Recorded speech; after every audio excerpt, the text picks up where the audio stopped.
Hello' everyone, কি খবৰ আপোনালোক সকলোৰে? অলপতে ঘৰলৈ গৈছিলোঁ আৰু কপাল ভাল আছিলে, গৈ বাৰ্থডে খাবলৈ পালোঁ, মানে মৰমৰ বাৰ্থডে। আৰু তাইৰ কাৰণে কেক এটা আনিলে আৰু ভাইটি এটাক জোকাইবলৈ তাৰ পৰা অলপমান আগতীয়াকৈ খাই দিলে।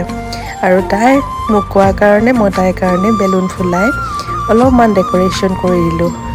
সৰু ছোৱালী যিহেতু মন কৰে, সেইকাৰণে অলপ ডেক'ৰেশ্যন কৰিলোঁ আৰু এনেদৰে লগাই দিলোঁ বেলুনখিনি। তাৰপিছতে খুৰীয়ে উলিয়াই দিলে বিলাহী, আলু, আদা, নহৰু, পিঁয়াজ, কৰ্দৈ টক, যোনখিনি দিনৰ কাৰণে হ'ব আৰু লগত খোৱা হ'ব লুচি ভাজি।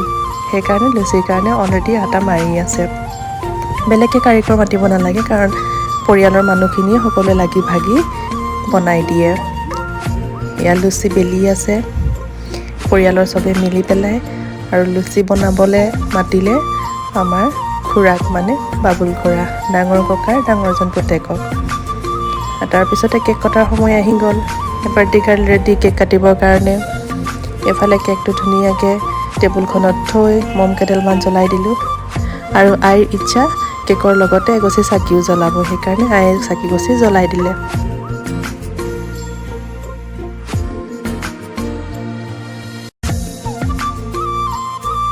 তাৰপিছতে আমি কেক কটা পৰ্ব আৰম্ভ কৰিলোঁ আৰু মমকেইডালো জ্বলাই দিলোঁ।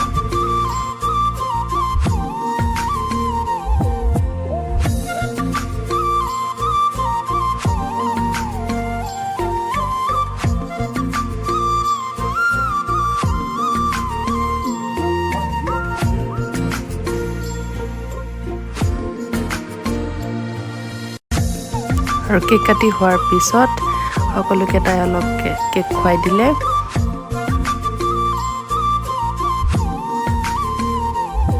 আৰু তাৰপিছতে আমি খালোঁ লুচি ভাজি আৰু ৰাতিলৈ হাঁহ বধিলোঁ। 2টা মতা হাঁহ বধিলোঁ আৰু মোকে বনাব দিলে খুৰীয়ে, মই বনালোঁ। ইফালে সকলোৱে ৰেডি কৰি আছে, সহায় কৰি দিছে। বেলেগ একো নাই, হাঁহ আৰু গুটি আলু ভাজি আৰু চালাড।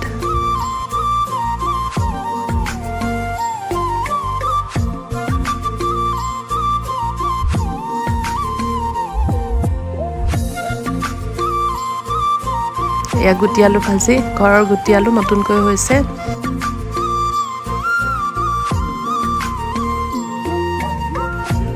আৰু সকলোখিনি বনাই মেলি হোৱাৰ পিছত একেলগে বহি সকলোৱে ৰাতিৰ ভাত সাজ খালোঁ। এয়াই হৈছে আমাৰ পৰিয়ালটো। আৰু আজিৰ ভিডিঅ'টো ইমানতে সামৰণি মাৰিছোঁ। আশা কৰোঁ আপোনালোকে ভিডিঅ'টো চাই ভাল পালে। ধন্যবাদ।